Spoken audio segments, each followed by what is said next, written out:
Hey friends, it is a good day to have a great day, and I want to welcome you to the Wyatt Matters show. We know that you've got a lot of choices for content to listen to, and we're very thankful that you've chosen to spend part of your day with us. I am Steve Wyatt, your host. On our panel today is Bruce Templeton. Hello, everybody. All right. Kimberly Herman. Hello, everyone. Hey there. And fresh back from vacation, Todd Bussey. Hello, team. All right. So relaxed. And, I feel great.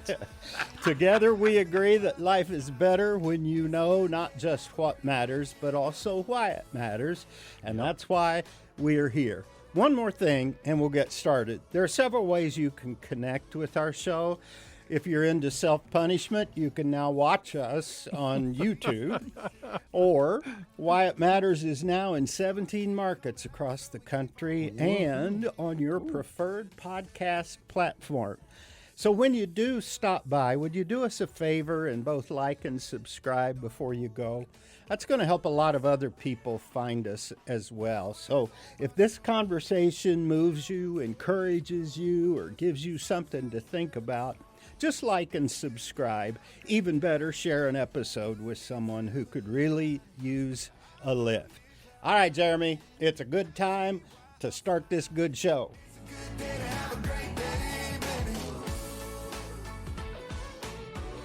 All right, did you hear about the guy from Pennsylvania who was drop dead certain that he had cracked the code on a math mistake made on his city's parking meters?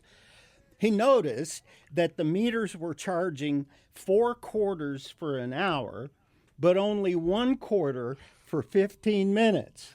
And this Einstein thought to himself, well, that's not an hour. Okay. Oh, we got some serious math genius on our hands there. I can see where that's going. So what became of it? Well, listen to the video. Well, the sign says that it's 4 quarters for an hour, but a quarter only gets you 15 minutes. So if my math is correct, that's not an hour. That's not an hour. Not an but hour. It is. And also, A quarter, 15 minutes? Rewind. Take that off. Take that off. You're right. 15 minutes is a cool. I swear to God, I do not do drugs. I have not had liquor. My friends are leaving me. well, anyways, we're doing a story about they want to change Please the parking don't put that meter. on. Okay, I love it. Now, I'm no math guru myself, but for this to happen on TV, that's brutal. But at least he took it like a champ. My concern is that guy looks a whole lot like my accountant. I hope he's not my accountant. Yeah, that explains why you didn't get a refund last year. Don't even remind me on that. So that got me wondering, have any of you guys ever had a moment like that, where you just knew you were right, but you weren't? Or maybe some similar oops that blew up in your face in front of a big crowd or a whole lot of other people? Are you ready for this one? I wanted to start us off here. I came up behind a woman I could swear was my wife at church where we're working from a bunch of other people, and I swatted her on the butt. Wow! It wasn't my wife. I was positive it was. Oh, Did you my get a call goodness. from HR? Yeah. Well, yeah. Okay. That's on speed dial. As far as that That's goes. hysterical, especially at church. Anybody else? Yeah. I knew 2 sets of adult twins, and I went to a party once and twice actually. This is 2 different people, 2 different circumstances, and they're identical twins. And I went up, and I'm very like, "Hey, how you doing?" and hug and all that kind of stuff. And I went up to her, I'm like, "Oh my gosh, it's been so long!" And I gave her a hug, and she's looking at me like, "Who are you?" And then I recognized something was very wrong both times. It was Both times. both times. I knew twins, and I can only tell them apart. And they're my nieces, and it's only I can tell apart because one likes yellow and she wears yellow nails. Oh, And yeah. that's the only way I can keep Okay. them Yeah. apart. Some of them are so identical. Yeah. You probably think I'm lying, but that stuff happens to me every day. I know that's Really? hard to believe. Okay. What? Like what? Listen, well, I don't have any, I don't have it. I'm so confident and passionate about, I know I'm right about something. All the time, that being wrong is no longer embarrassing. I just, okay, right. I may be Yeah, wrong no. on that. And nobody bothers even to correct you, I guess. Huh? Well, they just shake their head and smile Oh, like yeah, that. move You've done on, it yeah. again. Hey, I asked a waitress once how far along she was in her pregnancy. yeah. Yeah, never do that. I never made that mistake. Yep. And you're from Kentucky, aren't you, Bruce? West Virginia originally, West even Virginia. better. Well, I have a friend from that area who insisted that those chips at the Mexican restaurant were called tortillas. Oh, goodness. Tortillas, grown adult like that. But okay. I don't hear Wyatt talking here. Well, there's no Yeah, time Steve. left, Todd. Come on, give us one on the way out. Tell us what one that you. Yeah, let's hear one from Wyatt. Well, this isn't a know-it-all, but it definitely was the most embarrassing moment, I think, of my life. I was in an early morning freshman class when I was in college, and I had to sneeze, but I was embarrassed to sneeze, and so I stifled the sneeze. But, you know, all that pressure has to go somewhere. And, I remember that morning. I was there. Oh, the old gambled and lost. I mean, mistakes happen to all of us, right? So, those Todd, moments, I think okay. we got it all Now, figured out. Todd, tell us why yeah. this matters, if it does. I don't know it matters much at all, except that mistakes happen to all of us. Part of life. We laugh, we learn, we move on. Nothing to be ashamed of, folks. just be careful you're not doing it in secrecy, like on a Coldplay camera or something like that. Yeah, how about that? Oh my! Embarrassing. Yeah, All something right. you wouldn't want to do in front of the watching world for sure. All right, let's move on. This next take. Social media has gifted everyone, it seems, with a platform, so anybody can speak to a host of other bodies, whether they deserve a megaphone to all those bodies or not. As long as somebody's got a keyboard, a Wi-Fi connection, and 10 working fingers, plus an opinion about something, and we all know that opinions are like noses, everybody's got one, they can shout their opinions out into the cyber with the gusto of a rock star to a sold-out arena. Speaking of rock stars, if that person also happens to be a celebrity, whether it's an actor, a singer, an athlete, whatever, they almost feel obligated these days to head for the deep end and weigh in on whatever the topic of their choice. Politics, social controversies, even kale smoothie recipes. Long gone, it seems, are the days when someone with a large platform would just sit it out when a controversial issue came to the head. Anybody remember back in the day when Michael Jordan was prodded to endorse a candidate for Senate? He wouldn't. And here's his explanation why. Because Republicans buy sneakers too. I That's a love smart that. marketing strategy, right Isn't there. it? That's Yeah. amazing. But here's the problem. For every person that applauded Jordan's hesitance, there were countless others who criticized him for caring more about making money than using his platform for what they believed was the right thing to do. But was it? Jordan says it wasn't. He just said, look, when I was playing ball, I focused on my craft. That is what mattered to me. Was that selfish? Probably, but that was my energy. And I got to say, that energy worked out well for him. And continues to do so. That's right. On the other hand, Fox News host Laura Ingraham, I don't know if you remember after LeBron James, he said something about Trump doesn't give a bleep about the people.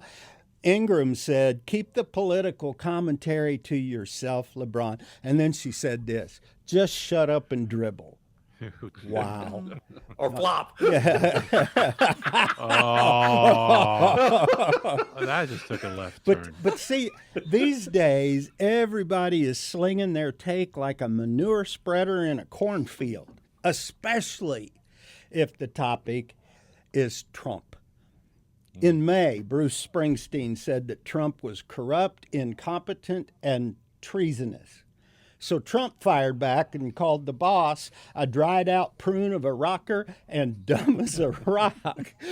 And if you think that's saucy, Rosie O'Donnell, she moves to Ireland to get away from Trump, but she can't give it up. She called him con man. She's called him a dangerous, soulless man with dementia. And even the renowned astronaut Katy Perry is in on the act by supporting violence against ICE officials. I know you're wondering, where are you going with this, Wyatt? This is where. Every person I just mentioned, every last one of them, and I checked, claims to be, at least to some degree, a Christian. And yet their accusations are so very un-Christian. Now, before I throw it to the panel, I want to add one more name to the list. Jeremy, are we going to have time for this video? Okay, lead singer Ronnie Winter of the alternative rock band the Red Jumpsuit Apparatus recently told supporters of President Trump that they are permanently banned from his concerts. Listen to his explanation. Winter. I sing for the Red Jumpsuit Apparatus, and I actually follow what Jesus says. If you're a Christian and you're watching this and you voted for Donald Trump, shame on you. You are not allowed to come to my shows. I don't want you there. Don't come to my shows. It's awesome that you love Face Down. It's not for you. It's not your song, okay? It is not your song. If you voted for Donald Trump, do not come to my shows or ever, not just like these 4 years. Don't come to my shows because you're going to hear a lot of woke propaganda and you're going to hear like the actual words of Jesus. You're going to see a lot of acceptance from all areas of life and races. And you're just going to see a lot of like harmony. Okay, that's not what you're about. Okay, don't come. Refunds are available. Forever don't come. Goodbye. Wow. Okay, then. What a jerk. Okay, we're going to unpack that when we get back. There's a lot to unpack. And we will be back, I promise. Hey, welcome back to the show. Just before the break, I played a video that I'm actually going to replay now because it's too important to miss to the conversation. We've been talking about social media and the way people hide behind their screens and just tee off on people. And in particular, lead singer Ronnie Winter of an alternative rock band that I'm sure you all have on your playlists, the Red Jumpsuit Apparatus. You, Kimberly? You? Yeah? No. He mentioned a song. I couldn't tell what he was saying. Anyway, he has permanently banned supporters of President Trump from his concerts. And I want you to hear what he said again. Hi, I'm Ronnie Winter. I sing for the Red Jumpsuit Apparatus, and I actually follow what Jesus says. Wow. If you're a Christian and you're watching this and you voted for Donald Trump, shame on you. You are not allowed to come to my shows. I don't want you there. Don't come to my shows. It's awesome that you love Face Down. It's not for you. It's not your song, okay? It is not your song. If you voted for Donald Trump, do not come to my shows or ever, not just like these 4 years. Don't come to my shows because you're going to hear a lot of woke propaganda and you're going to hear like the actual words of Jesus. You're going to see a lot of acceptance from all areas of life and races. And you're just going to see a lot of like harmony. Okay, that's not what you're about. Okay, don't come. Refunds are available. Forever don't come. Goodbye. Wow, there's so much to unpack there. You're going to find a lot of acceptance, except from him. You're going to find harmony. And that goodbye at the end, that just makes me want to sock him right in the chops. But in love. And Christian love, because it's what we're all talking about today. But in the video, if you go on YouTube and watch it, Winter is wearing this sizable cross around his neck. And then he actually claims, can't believe this, that he is the one, I've been looking for someone, he's the one who actually follows what Jesus said, as opposed to you, Bruce, or Trump supporters, whoever. Are any of you guys willing to make a claim like that? I mean, No. I try to follow what Jesus said. and it's my goal to do what he said, but do I actually pull it off? No, not so much. So, Bruce, what is the deal with this guy? Well, I'm embarrassed by his comments as a follower of Christ, banning anyone who doesn't agree with him or doesn't share his opinion, as if it's the only opinion that matters, because he is the right one. And anyone with differing thoughts is wrong and don't show up at my concert. See, according to Winters, Jesus was inclusive, but not all inclusive, apparently. You know, I was reminded of the Apostle Paul when he wrote in Romans 7, you know, he speaks to his own humility, honestly, humbly, and his own flawed life, and references the seemingly constant mistakes that he makes, and somehow he gets it wrong. He said, what I want to do, I don't do, but what I hate, I do. Nothing good lives in me. I have the desire to do what is good, but I cannot carry it out. When I want to do good, evil's right there with me. What a wretched man I am. What he's saying is what we all know. We don't get it right all the time. He says, I mess up. I don't want to, but I do. And the punchline is what he says on down in that passage. Who can rescue me from this? Thanks be to God who delivers me through Jesus Christ our Lord. I mean, that's the punchline for it. You know, somebody needs to rescue these people who think that they don't make mistakes and they're always right, you know? That's right. Well, I like Wyatt, you said earlier how there's acceptance at his concerts. Like what he was saying was the complete opposite. And people that are that far out don't even hear what they're saying clearly. And that's okay, Ronnie. I won't be going to your concert, not necessarily because I've never heard of you, but because you're so divisive. And you only know acceptance if they agree with you. And that actually sounds like a cult, right? Come to my concert only if you believe I believe. I think we've headed into some major unhealthy territory, generally as believers. People were professing as believers because we've just forgotten the difference between agreement and acceptance. And I think one of the fascinating things about Jesus is the people that he was least aligned with in his ethical teachings here were people that were drawn to him. His dinner company, you think about it, like he spoke against cheating and taught radical generosity, but who's sitting around the dinner table with him? It's tax collectors. I mean, he talked about not looking lustfully at a woman. Like, who's there around the table? It's a prostitute. And I just feel like somewhere along the way, when we've made these two terms synonymous, where you don't agree with my ethical teachings, we can't do life together.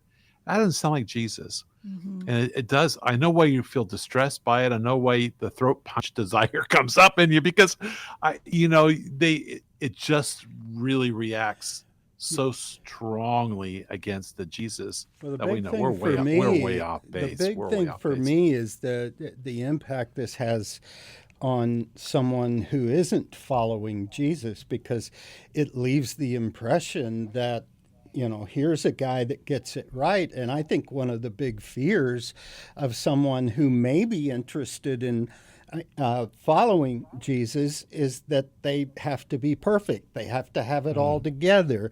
And here's a guy who says that he does. That leaves such a message that creates great fear, and that drives me nuts. I just want to say, you know, if you have interest in thinking about Jesus, learning more about Jesus, just understand, I have been following Jesus now almost 60 years. And let me tell you something. I still don't have it together. I don't even have it close to together. Am I right, Bruce? I can verify that. He's surrounded by a great cloud of witnesses who are going to say, we are with you on that, Steve. The same guy that said that, the same guy that said, I don't always get it, he also said, speak the truth in love. And I'll admit that some Christians have not quite made that truth-telling a gold standard in their life, and they shrug it off as just saying, that's how I am, so I'm entitled to my opinion. But I don't buy that. You do better. That's right. You let Jesus Christ rescue from your arrogant, self-absorbed opinions and preferences, and just love people like Jesus, inclusively. Unapologetic about the words of God, the words of Jesus' teaching. Live unapologetically, but, you know, just be okay with living with people who are out of alignment with his beliefs. There you go. Welcome around your table. That's How right. else do you change Okay, hearts? we got to go. We will be right back. Welcome back. If someone asked me to name just one Bible verse that pretty much captures the essence of the gospel, Ephesians 5:1 and 2 is definitely a top contender for me. It goes like this: be imitators of God. We saw that part last time.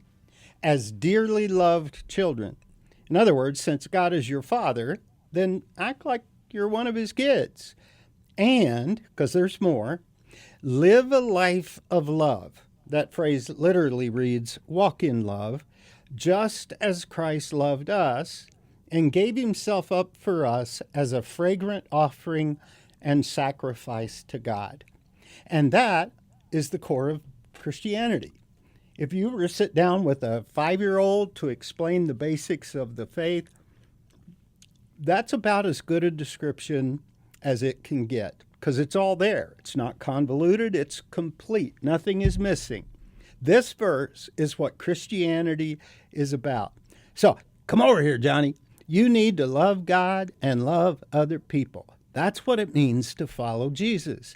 That's what he did for you. Jesus loved you by dying for you on the cross. All right, go outside and play. Even Dr. Karl Barth, one of the leading theologians of the 20th century, who wrote 60 theological volumes, when he was asked, Dr. Barth, what is the most profound theological truth you have ever had?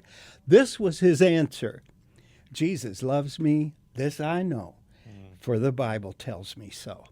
That's so good. Then there's Jesus. When he was asked about what is the greatest command in all the Bible, he said this: the greatest thing you and I can do is love God with all our heart, with all our soul, and with all our mind. That's job one, according to a pretty good authority named Jesus. And here's job two. He said the second greatest command is love your neighbor as yourself. And then the ultimate authority on all ultimate things said that these two commands are so ultimate that all the law and all the prophets hang on those two things: love God and love people. So let's review. How much of the law hangs on loving God and loving people? All. How much is all? Yeah, all is pretty much all. Then the great apostle Paul, he comes along later and he adds this: if I have not love, I am nothing. Because knowledge will fade, tongues will be silenced, and wisdom will die. But love will endure forever. So if you don't have love, well, nothing else means anything. No wonder he said, follow the way of love. And that follow isn't like following someone on social media. This is a fierce pursuit. It's the kind of follow that causes you to break a sweat. And every time I read that verse, that's who I want to be. I want to be known for, I want to be marked by a white-hot, all-consuming fireball of love. But here's the thing. As the greatest golfer of all time, Jack Nicklaus, said when he overheard a fan say, "Oh, I wish I could putt like him," Nicklaus said, "I didn't get that way by wishing." How true. Because you got to work to get where you want to be. Perspiration is what drives achievement, not inspiration. Yeah, you do have to want it, but then you got to be willing to pay any price, climb any mountain, avoid every detour until you reach your desired destination. And that's why when Paul tells us to imitate God, his first and only instruction is walk in love. There's a literary device that ancient Hebrew writers used. It's called a couplet. It's basically two phrases that, when used back to back, are just two different ways of saying the same thing. So imitate God by walking in love. It's like the Lord's Prayer. When Jesus said, "Your kingdom come, your will be done," that's a couplet and just two different ways of saying the same thing. Lord, I want your will to be done every bit as much down here on earth as it is currently being done, even as I speak up there in your heaven. That's what it means when he says, your kingdom come, your will be done. Well, Paul uses that same literary device when he says, be imitators of God, so walk in love. What's the message? Everything involved in you and I imitating God can be summed up as you and I walk in love. Now, clearly, there's a whole lot more involved in living the Christian life, but if you boil the gospel down to its nub, the message is, if you're walking in love, you are doing what God requires, because everything else will flow out of that love. We'll be right back. Welcome back to Wyatt Matters. Paul says that we are to be imitators of God, and he says the number one way that we do that is when we walk in love. Now, be careful as you read that, because it says walk in love. It doesn't say somersault in love, or sprint, skip, surge, or scamper in love. It just says walk. Just walk.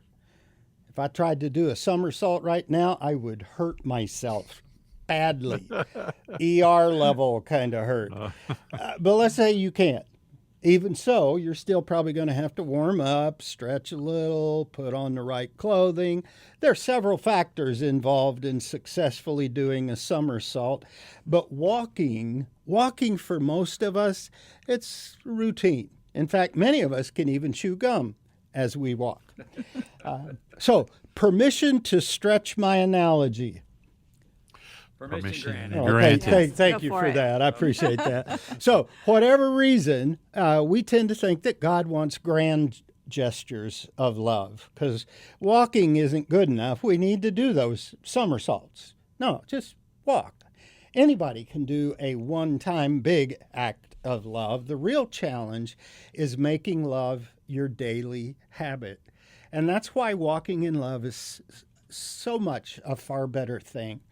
If I've learned anything about sharing the gospel, especially in this resistant culture, I've learned that people aren't impressed by what we do. They care far more about the people that we are. And they will be far more receptive to a spiritual conversation as long as they can sense that you're not making a pitch, you're not just spending time with them to close the deal, you're just walking in love. You're spending time with them because you like spending time with them. And it's especially powerful when you spend time with someone who isn't at all like you, who doesn't think, act, or talk like you do.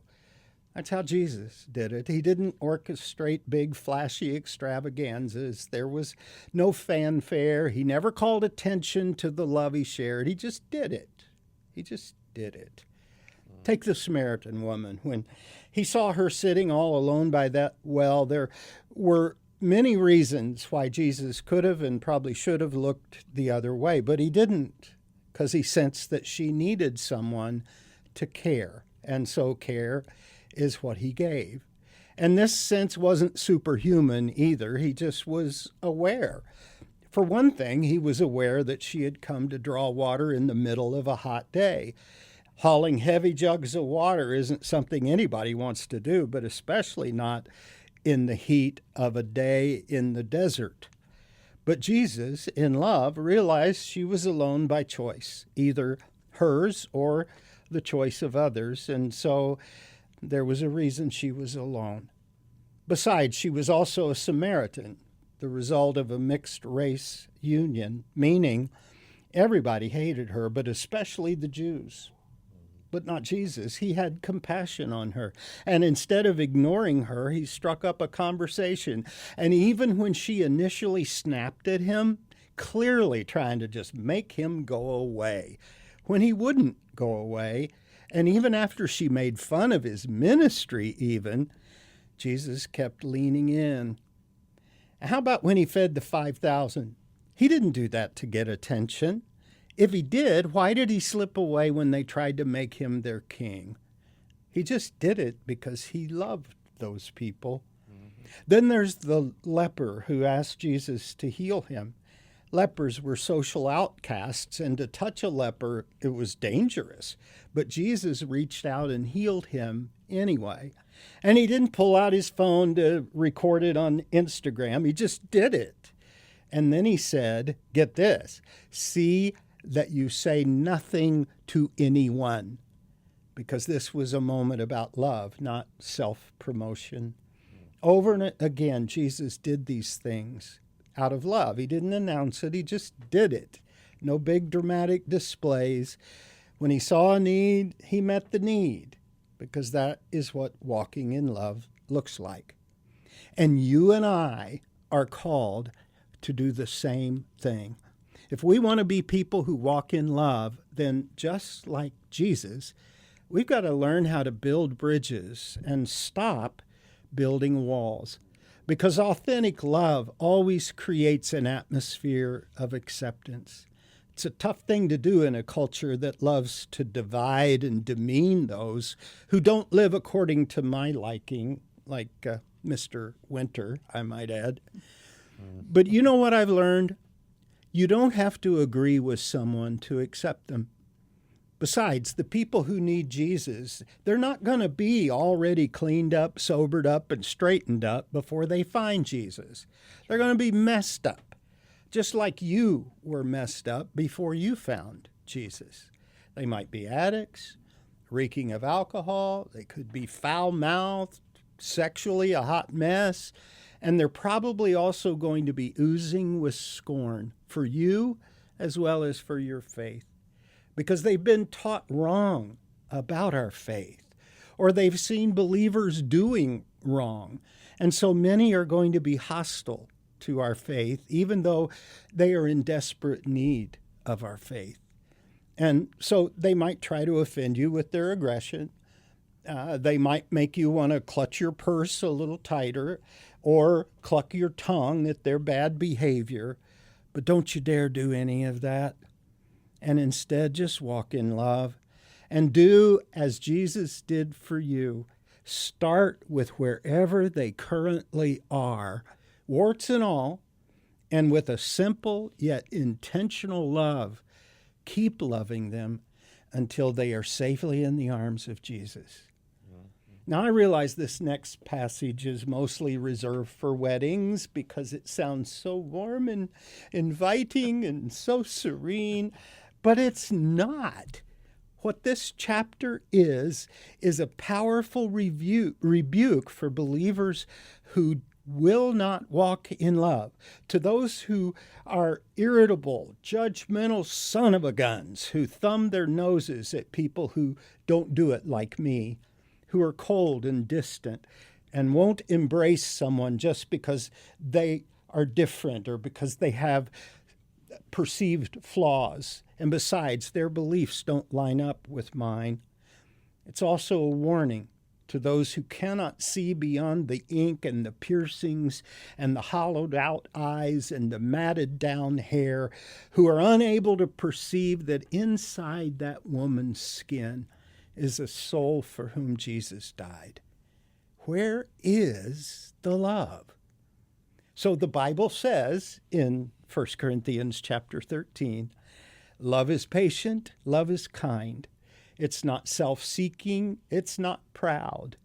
But then the apostle goes even further. He says in this so-called wedding chapter that you could have huge somersault-sized gifts and outsized abilities, but if you don't walk in love, the whole thing is a sham. Listen to this. You might be able to speak in the tongues of angels. Big whoop. Okay, that's not there. That's my version. But if you don't have love, that is there. You're a fraud. You're not real. Go ahead and make a whole lot of obnoxious noise, you clanging cymbals, but it means nothing. And so what if you can prophesy and fathom mysteries? If you don't have love, Mr. Amazing, you're a phony. Is that incredible or what? The great Apostle Paul is saying you could do amazing somersaults of what appears to be love, stuff that has the already convinced giving you high fives and posting your best stuff online, but none of what I just mentioned, or stuff I didn't mention, none of it is the essence of what it is to be a believer. So you need to get over your bad self. Even if you have the faith and can move mountains, Paul says, if you don't have love, you are nothing. Because the one and only unmistakable mark of true Christianity is love. And I don't mean that you can do breathtaking somersaults of love, just that you walk day in, day out. You're not self-seeking. You're not easily angered. You don't keep a record of somebody else's wrongs. You don't delight in evil, but instead you rejoice with the truth. And beyond that, you always protect. You always trust, always hope, and always persevere. And even when everyone else is willing to just give up, your love, it never fails. Never. Because true love, authentic love, the love that Jesus came so that we could also have, daily walking in that love, that is the one unmistakable sign that your faith really is the real deal. That's awesome, Wyatt. I have a lot of thoughts on what you just said, but I love how you broke it down so easily. Love God and love others. Like, that's what a 5-year-old can understand. And we often need to have it broken down for us because the Bible is so rich with so much information. We're like, where do we start with this? But you bring it down to making it accessible for everyone. And I just love that. When I was 7 years old, we moved from California to a small town in Iowa. It was a Mennonite Amish community, 2,000 people. And they didn't know us. And my parents had some beers and cigarettes and stuff like that. And Mennonites don't believe in drinking or smoking. And so that didn't matter because they embraced us. And our community was just so loving. And I've never encountered a church like this where everybody really, really is there for each other. And they're really living out to walk in love every day. So that's awesome. It's so interesting to me. This guy did this video, and I will confess, it brought like a negative reaction out of me. But I bet more than anything, he feels like he's doing absolutely the right thing. Mm-hmm. So how did he get off the rails there? How was he like our quarter guy? Mm-hmm. So confident he thought he had it right. Mm-hmm. I think he just missed the purpose of why we want to get things right. And it's because we want to see people in right relationship with one another and with God. And you can't do that apart from love. You can't do that apart from walking in love. You can't do that apart from living in community with each other. That greatest commandment, loving God, really was in competition, even in its day, between loving God and loving others, or loving God and obeying laws and living in a system and structure. Mm-hmm. And it hasn't changed today. We have people still say, well, I love God, but I want to live within these boundaries of these laws. And Jesus had that debate, and he still came on top of it and said, look, you get down to it, it's loving God and it's loving others. And I promise you, when you go to heaven, I'm not going to look in your eyes and say, you know what your biggest problem is? You love too much. Right. He's not going to tell you that. No. He is not going to knock you for that. Now, you can't just love without boundaries. You got to love with a sense of purpose and mission, because you're teaching others how to love God too. And that's probably another lesson for another day. Mm-hmm. Yeah, I agree with that, but I do think that Jesus reserved his harshest rebuke for those who claimed to be right online and to have it all together. Well, yeah, I was going to say that this message isn't just for the individual, it's for the churches today. Like, look at all the denominations that are out there thinking that their church, their denomination, their theology is reigning over others. And it's a message that we all need to be reminded of. Yeah. Todd, I think we lost you. Bruce, do you have something you want to add to this? Well, I just this. The older I get, the more I embrace this whole concept of love. You know, we live in a world that's gone absolutely crazy, and as a result, it's just, you know, it's hard. It's hard to love people because sometimes their lives are so unaligned with what I know and what I live, and love now more than ever, as the world is imploding on itself in hate and anger and you name it. So walk in love. Walk in love. Yeah, walk in love. And sometimes that walk is difficult, you know. Sure is. But absolutely necessary among God's people. Amen. And if you're interested in knowing more about Jesus, but you're worried about having it all together, hey, just come along with us and struggle with us, because that's what life is. It can be a struggle. But God loves you. He will always love you, no matter what. All right, we'll be right back. No, we won't. We'll be gone. We'll be right back in a week. Well,